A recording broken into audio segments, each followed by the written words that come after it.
ალბანეთის პარლამენტის შენობის მიმდებარედ გამართული მორიგი დემონსტრაცია საპოლიციო ძალებმა მორიგ ჯერზე დაშალეს ეგრეთ წოდებული წიწაკის სპრეისა და წყლის ჭაულის გამოყენებით. ტირანაში შეკრებილი მოქალაქეების მოთხოვნა უკვე კარგახანია ფაქტობრივად გასცდა დონალდ ტრამპის სიზესთან ჯარედ კუშნერთან დაკავშირებული სამშენებლო პროექტის გაუქმებას და ახლა უკვე მოიცავს ქვეყნის პრემიერ-მინისტრის ედი რამას თანამდებობიდან წასვლის მოთხოვნასაც. დემონსტრანტთა თქმით, ალბანეთის ამჟამინდელი ხელისუფლება არანაირი ფორმით არ წარმოადგენს საზოგადოების ინტერესებს, დაშლას კი ისინი მოთხოვნების შესრულებამდე არ აპირებენ. ამ საპროტესტო მოძრაობამ იმედი მოგცა და ჩვენში პატრიოტიზმის ძლიერი გრძნობა გააღვიძა. ამ პროტესტს დიდი იმედით ვუყურებთ, რადგან ის მართლაც ერთ-ერთია იმ იშვიათ მოძრაობათაგან, რომელმაც მთელი ალბანელი ერი გააერთიანა.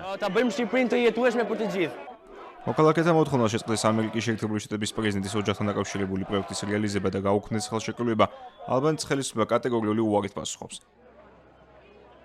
ქვეყნის მთავრობის მტკიცებით, ადრიატიკის ზღვის სანაპიროს განვითარება ხელს შეუწყობს ეკონომიკის ზრდას, რადგან ყოფილი კომუნისტური წყობის სახელმწიფო ახლაც ცდილობს პოზიციონირდეს როგორც ელიტური ტურისტული მიმართულება და მიისწრაფვის ევროკავშირის წევრობისკენ.